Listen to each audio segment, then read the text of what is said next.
Hey guys, what's up? Today, this is Son Chris over here. We about to do a first YouTube channel, man. This is gonna be late though. You feel me? Let's head out to the banger. Shout out to all of y'all. Follow me, subscribe me, make me famous, man. Carry me at least to 100.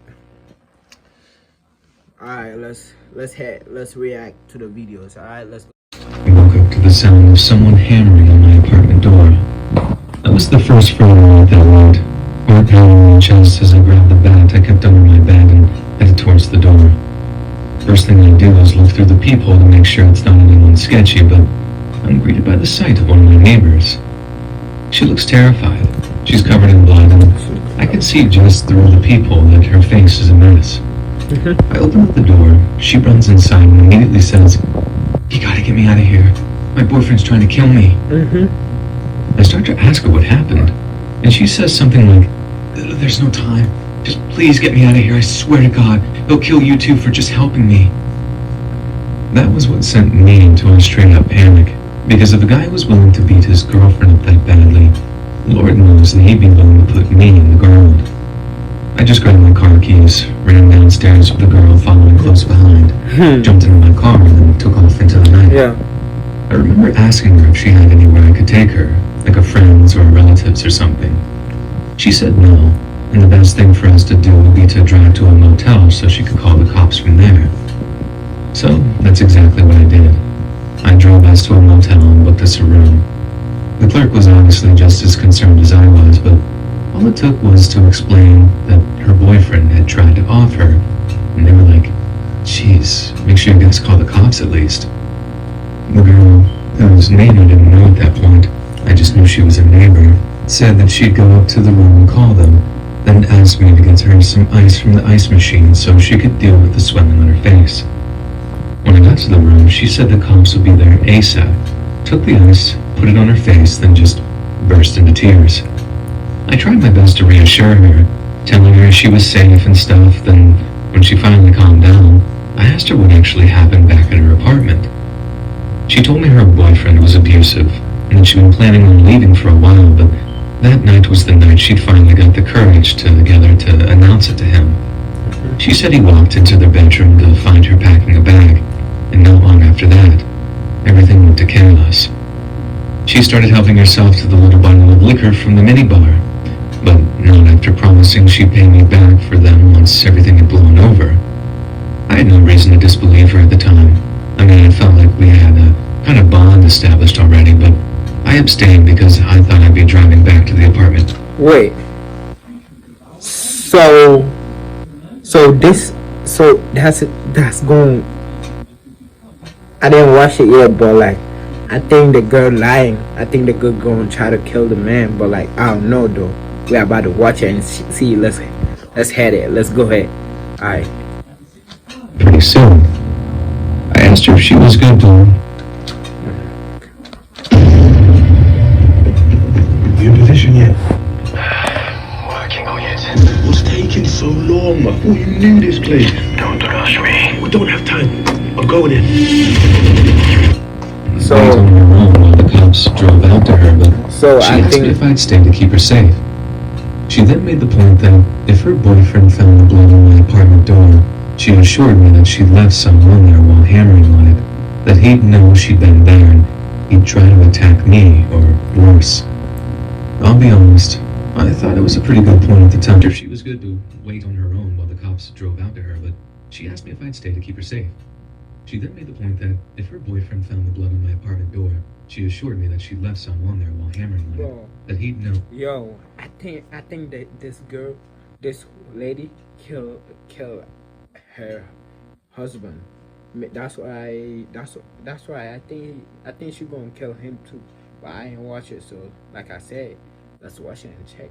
Let me start talking all that shit. Let's go ahead, famous. Oh, she'd been there. He'd try to attack me. Let's watch it. Worse. Let's watch it. Okay. I'll be honest. I thought it was a pretty good point at the time. I hadn't seen the blood myself, but she was so covered in it that I believed her when she said that there was someone at my door. Anyway, about an hour goes by and the cops still haven't showed up, and the motel rooms were arranged in a horseshoe shape, so we'd have seen them rolling into the parking lot if they had. I asked her to call them back to see what was going on, because obviously it was a really urgent situation, and I know that there was basically no way for the boyfriend in finding us, but I was still really paranoid that he would somehow. That's when the inconsistency started, because she gave me some lame duck of a reply like, I'm sure they'll be here soon. If that was me, I'd have called 911 again if they hadn't shown up within like 10 minutes. So what was she so calm about that she was just cool with waiting for them for like an hour at that point? Yeah, that's I what put I'm it down to talking booze, about. and at that point I was okay with waiting too. It wasn't like I had anywhere to be. I sure couldn't just go back to my apartment with that psycho supposedly just a few doors down. But that's also about the same time that I started checking out the amount of blood on her nightshirt. She had like an oversized t-shirt and girl boxers on, and like I said earlier, they were drenched with blood. But also with some blood splatter too, like little spots here and there. She had this cut over her eye, and she had a nasty busted lip, but it looked like way too much blood for just those small wounds. So I asked her if she had any other kind of injuries, like an abdominal wound of some kind that might account for all the blood on her. She said no, and that it was all from the busted lip in her eye. And immediately I start smelling nonsense. I asked her again what exactly had happened back at the apartment, and she started getting weirdly defensive about what she told me. I was starting to think it wasn't quite the abusive spouse kind of story that she told me the first time around, but I had no inkling of what was really going on. That being said, I was getting tired of waiting for the cops to show, so Oh I my decided to God. call them No, back no, myself. no. All I had on Don't, me don't. was my She wallet, my phone, and she my gonna park kill keys. you. The only three things I'd had time to stuff into the pockets of my shorts before fleeing the apartment. But when I take my phone out to call the cops, she says something along the lines of, "What are you doing?" I state the obvious. I'm about to call the cops back, and she's like, "Don't." I don't know if it was the way she was looking at me, the way she spoke, or the way she sort of tensed up when I told her that I was about to do that, but the mood in the room just shifted completely. I asked her why not, and just went right back to dialing 911. But by the time the operator spoke down the line, I looked up and saw she had a knife in her hand. I knew She it. just said, "Hang up. Now."